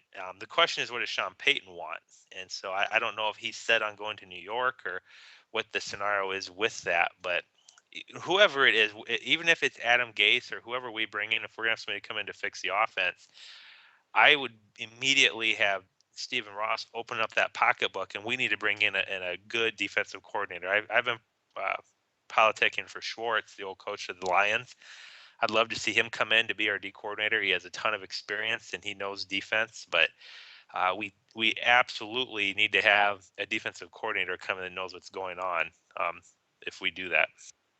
I should say regarding Sean Payton in New York, I don't think it's as attractive of a spot for him, purely because he's only 52 years old. Eli Manning's only got so long left. And then they're going to need to research outside of Eli Manning and Odell Beckham, that New York defense is a garbage fire right now. I mean, they really need every single position on that defense, especially considering really the only truly really good player on that defense, Jason Pierre-Paul, is going to be a free agent. And most people he's think got walking. His issues. He'll never be a dominating player. Well, right. He's good passer. We're talking about that's how bad this Giants defense is. We're talking about Jason Pierre-Paul as their best player. So, well, yeah, there's definitely issues there, but I mean, I don't think any less than Miami. I mean, Miami's defense. No, wait. There are a lot more issues with the Giants defense than there are with the Dolphins defense. Sean Payton coming in would have Rashad Jones and Ndamukong Suh both to work with, who would be 2 of the best defensive players he's had. I mean, he had Jonathan Vilma, who was great in New Orleans. Outside of that, off the top of my head, it's tough for me to name too many players who came out of that defense who were really, really stellar. It's going to be easier for a defensive coordinator to come in to work with the Dolphins defense than it is for a defensive coordinator to come in and work with the Giants defense. So, and I think they're close. With the Giants, your competition is the Cowboys, Redskins, teams that are decent but not great. If you come to Miami, the reality is the kings of the AFC East are the Patriots. But you can look at it like, how much longer are Brady and Belichick going to be doing this? And I think there is some potential that Brady is going to start slowing down, a little bit. At least we hope so. But every year we say that, he doesn't. So maybe we should say he'll never slow down.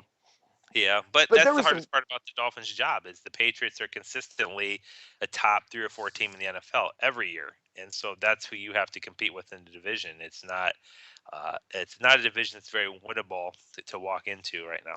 But if you look back on when Sean Payton was in New Orleans, when the Atlanta Falcons were a great team, when they were going 13-3, 12-4 every year, those Saints Falcons games were consistently some of the best games we'd watch. I mean, Peyton would have, even if his team was 9-7 or 10-6, he would be going toe to toe with the number 1 seed every single time. It was never guaranteed. He and his team always played up to competition. Oh yeah, he's my pick right now for who my favorite candidate is. But I would say overall, at least in Dolphins Twitter, he's not that popular. But I don't think the division scares him off like it might some coaches. Yeah, I'm hoping not. Like I said, I think he was set on the Colts job, and now that that's gone, I think he's just looking at all the teams right now, and I think we're back in the mix. I just don't know how it's going to play out with the Saints and the draft picks, of course. Yeah, he wouldn't go to San Francisco. He wouldn't go to Cleveland. I mean, Tennessee is interesting, but in reality, I don't know how attractive that offer is because I'm not overly familiar with that defense or the offense outside of Marcus Mariota and a few receivers. But I think when you look at from a personnel standpoint, the Giants and Dolphins are the 2 openings that are best right now. And I agree with that 100%. Grow into themselves. It's the Dolphins because the Giants are always going to be Eli Manning to Odell Beckham. That's what you're. I think I know Eli. You mentioned he's older, but he's still got some years left. I feel like Eli would be a good quarterback to inherit as a coach, and I don't feel like Tannehill would be a bad quarterback either. He's got 4 years experience now. Despite a lot of the negativity, I don't think Tannehill has looked like he's a horrible quarterback by any stretch. I think he's solid. He needs some work, but I think Tannehill clearly better than what you would inherit with the Eagles. I think he's better than Mariota, at least at this stage in his career. He's clearly better than anything the Cleveland Browns have. I think he's better than Kaepernick. And so, there isn't a lot out there, in terms of quarterbacks that unless you're planning on going to a team where you want to try to draft your quarterback from the start. But, with Sean Payton, that isn't how he was successful. He was successful getting Drew Brees after he'd had, his seasons in San Diego, not too dissimilar than what you're getting with Ryan Tannehill. He's a quarterback that has had his moments, but he hasn't been spectacular. And he's getting, but he's got those 4 years of experience under his belt. So I think there's more to Sean Payton than people might think, but I still think they're a long ways off yet with Miami because I'm sure it's all about the compensation levels with New Orleans as well as what Sean Payton's personal interests are for certain teams. But we'll see. My gut feeling is Miami is not going to make any moves until the playoff coaches are through as well. I don't think they're going to make a quick hire. And I do want to say one thing with the Giants opening for Sean Payton. Sean Payton has never been the type to play through one receiver. You don't have these 110, 120 catch seasons out of Saints receivers. You have a lot of guys catching the ball, a lot of guys catching the ball out of the backfield. There's so much going on in those offenses. I think, while Odell Beckham in 3 years or even next year, we could be talking about him as the best receiver in the game. But there's so much that he wants to do. No one knows what's going on with Victor Cruz. Ruben Randle's a ticking time bomb with his knees. You never know. And I think the Dolphins give him a chance to really shape another legacy for himself. If it was the Giants, it would be him walking in with Eli Manning and trying to compete right now, and it would be in that division. But I think with the Dolphins, he could bring another franchise back. He did it in New Orleans. He turned that franchise into something they never were before. Obviously, the Dolphins have been to the top of the mountain. So it's not about bringing the Dolphins somewhere they've never been before. It's about being the face of a new era and of a team that's capable of entering that new era. We thought it would happen this year. We all thought this was going to be the year, but the coaching was just so bad that it couldn't happen. I think that's going to be something that's very attractive to Sean Payton that they should sell, is the opportunity to be the person that ushers in a new era for Miami football. Well, if nothing else. So in summary, we've got, it sounds like, Lewis, your top pick, if you were the GM, you'd be pursuing Hugh Jackson the most. Sounds like me and Max would have Peyton as our number one. And was it Keith? He had Mike Shanahan as his number one. Chad, what's your opinion on the second round pick for him? I don't think Miami can afford to do it right now. Okay.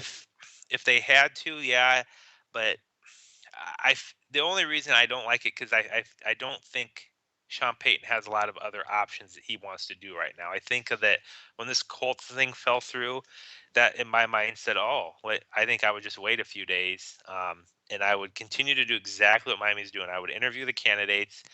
I don't feel like I definitely don't think Mike Smith is on anybody's radar right now. I don't think there's going to be a lot of No, he's a backup. competition You're for him. right. He's a I guy don't that think he'll be there.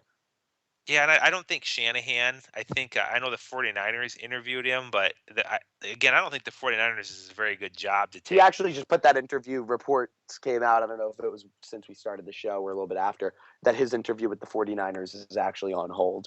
It hasn't happened yet. It might not happen. Yeah, so That to means me, he's at Miami. Yeah, he obviously would much rather come to Miami Well, Mike because Shanahan doesn't have to coach. Like, he doesn't, he doesn't seem like the kind of guy to me that's itching to get back into it and he's going to take any job. He wants the right job. absolutely Because after he's even if Sean Payton if Mike Shanahan retired now, he'd probably be a Hall of Fame coach. I mean, 3 Super Bowls, had an amazing record, amazing run. Hall of Fame coach, not first ballot. I'm not talking about a first ballot Hall of Famer, but he's a great coach in this league, and he doesn't have to take an offer he doesn't want to take. He doesn't have to take the Cleveland offer. He doesn't have to take the San Francisco. right. Yeah, and I agree with that. I think though my point being is Miami has these guys they're interviewing.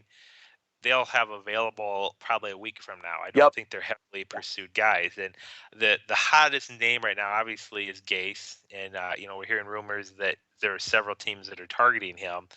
And I don't honestly know how aggressive Miami is with him or not. But other than him, I don't see any urgency. If Gase is indeed Miami's number one right now, then they may have to make a move to try to get him under contract, right away, because I think there are other teams that are interested in him. I don't believe that case is anybody else. So after Gase, I believe the hottest commodity is probably Hugh Jackson. You don't really hear it because he's not available to talk to anybody. But I think there's several teams that would like to get him. If the Bengals playoff record is any indication, he will be very soon. So, well, we'll see. And what happens if the Bengals lose that game? I don't think it'll change Hugh Jackson's job open? Does the Bengals head coaching job open? Yeah, maybe, but I have a feeling it won't be. I don't think it's a very attractive position. What's that? That would become a very attractive position. The Bengals job? Yeah, I don't think it's going to be open, though. Marvin Lewis wouldn't be open for very long. He'd be somewhere real quick. Oh, no, right, exactly. I mean, and it's a lot is going to change. We're 2 days into the head coaching search. So much is going to change. It's entirely possible. We all thought it was a foregone conclusion that Chuck Pagano was going to be out in Indy. Sean Payton could stay put. He could stay put and just keep going at it. It's in the cards, Max, but I feel like that would be toxic for the whole team because it would be surprising. I mean, especially given the way usually if a coach is going to stay, they just come out and say they're going to stay. Yeah, they don't. Right, exactly. They've been very wishy-washy all around with between Drew Brees when they interviewed him after the game, when they interviewed Payton, everyone they've interviewed, it's been I don't know if he's going to be back. I don't know what's going on. And that doesn't happen. I mean, I didn't think the Giants would fire Tom Coughlin. I thought next year would have been his last year in New York and they would have just, given him the 1 year and let him do it. But I think he could end up back in New Orleans purely if New Orleans can't find enough compensation, not on Sean Payton's end, because I'm sure he wants to move on if he can, on the Saints' end, if they don't feel like they can get enough for him, because it's a very strong head coaching class this year. Yeah, but I mean, he's not a player. And so if the Saints are willing to let him go, if they're not interested in fighting to keep him, that in my mind, I mean, it's not like they just say, oh, we'll see what happens. They've got to have a candidate in mind. I mean, they've got to. And so I just wonder who that candidate is that the Saints have in mind. And so I I can't think of anybody out there they'd be more interested in than Hugh Jackson. Because, like I said, if they're interested in one of the current candidates like Gase, they're really playing with fire because they're not getting to interview him while he's out talking to other teams right now. So I don't believe that they are interested. I think Hugh Jackson is most likely. I mean, unless they really are set on another candidate, or I don't know who they'd be promoting from within, but it's really a strange scenario right now with the whole Sean Payton thing. I know Miami hasn't interviewed him, and all there has been is the rumors is that they've started talking again about it, but I don't know how serious Miami is. I think right now they're just exploring all their options. I don't think Miami has a true favorite. I think if anybody's a favorite, I still believe it's Shanahan because he is in there again talking to them. And if there wasn't pretty strong interest in Shanahan, he wouldn't be in there today talking to them again. And so he's got to be, in my mind, one of the top 2 or 3 candidates right now for that job. I personally, I know Matthew Canada likes Mike Smith. I personally don't think he's likely in the top 2 or 3 choices right now for them. But, what do I know? But I just don't feel like that's where Mike Smith's at right now. I think he's probably like 4 or 5 on their list right now of who they want to get hired. And I have to think that Peyton, Hugh Jackson, and Shanahan, I think those are the 3 that they're top of the list are. I could be wrong. That's my gut feeling. Yeah. All right, guys. I think it's time we said goodnight. We've been going for an hour and 45 minutes now, and I think we've pretty much covered the top targets. I guess that's the best way to put it. I mean, Josh McDaniels and Matt Patricia are also potential candidates, but I don't think they're going to be leaving New England anytime soon. And none of the other candidates really speak to me. The only reason we talked about Mike Smith at all was because it's already been confirmed that he's had the interview, so we needed to discuss it already. So we'll be keeping a very close eye on the website. We'll be keeping a very close eye on exactly what we're going to be looking forward to in the near future. We'll see if Hugh Jackson winds up getting an interview. He may Any not. of you guys tracking planes? Are you guys tracking flights? That's Matt's weird little obsession. You talk to him. I'll talk to Matt. I think there's too much going on to even have.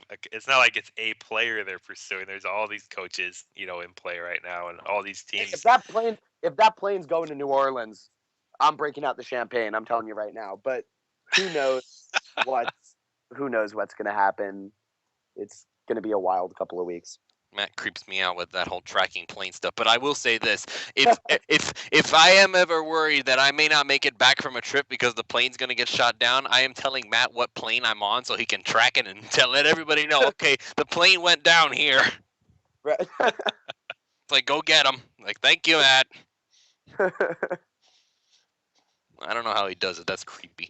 Maybe next week we'll be talking about the head coach hire. We'll see. I wouldn't mind really because I just want to get this over with. I mean, Dolphins Twitter. Listen up, ladies and gentlemen. Stop being so negative all the time. Okay. I mean, Matt was tweeting Matt earlier today was just tweeting how all these guys, this is why he would be a solid hire. This is why he would be a good idea. And somebody actually asked him, Matt, is there anybody you don't think would be a solid hire? And I'm just thinking to myself, okay, so you don't want him to look at the pros of these coaches. You only want to look at the cons. How depressing is that? If you want to stir up Dolphins Twitter, tell them that they're really close to signing Eric Mangini as the head coach. Yeah, there you go. It's like, you sure you don't want Mike Shanahan if we're going to go get Mangini? We go through this every year also as Dolphins fans. I mean, there's a low, and then we hire a coach, and it's all... And then there's a medium. There's no high. No, there's a high. We got to a high, and that's when we broke. Well, right, but it's going to happen again. We all love breaking ourselves. We're masochists. It's if you look up masochist in the dictionary, it's like the Miami Dolphins logo. They have a picture of the deep end, that fan section, right next to it. I mean, we all set ourselves up for it. But, I mean, this year there's a lot of reason to be excited in the head coaching hire department. I mean, there's a lot of guys who are... They're overcompensating. They're overcompensating by being so negative that it's like, I can't breathe. Yeah, no, that's why I don't like an inexperienced head coach, Lewis, just because that's what you walk into in Miami is the media. I mean, they're not all the media. I'm being generalizing it, but so many members of the media that from day one they get here, the reporting is going to be about everything negative that you're doing. It's not going to be pro your team, your hometown team. So you kind of got to like just ignore that, and it's going to stay that way until the team starts winning. And I think you'll actually see some of the people that I'm not going to name names, but some of these people that make their careers on negative reporting, they may move on to different jobs when Chad starts winning again. Everybody knows who you're talking about. Okay. He's not. Well, moving on I'm not because of just. job. There's more than one, but I mean, literally, people make careers off the Dolphins by just being negative all the time, and it works because they're not winning. And if Miami starts winning, then I'm like, well, what are they going to report? You're going to report that, well, I know the Dolphins won that playoff game, but Tannehill still looked bad in the playoff game. Well, I mean, the most troubling thing is not like what they report; it's how they do it and the relationships that they've established. Yeah, we say that the Dolphins messed up all the time, but it's not like blah, blah, blah, angry, hateful. You're all a bunch of losers stuff. Oh, I've seen the Dolphins win several times, and the reporting's still negative.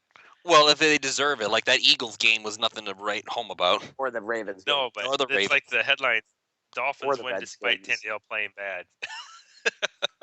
Well, that's like the headline. It's not inaccurate. Tannehill has, by the way, it should be said, while it's obviously not all on him and people want to put it on him, he didn't have a great season.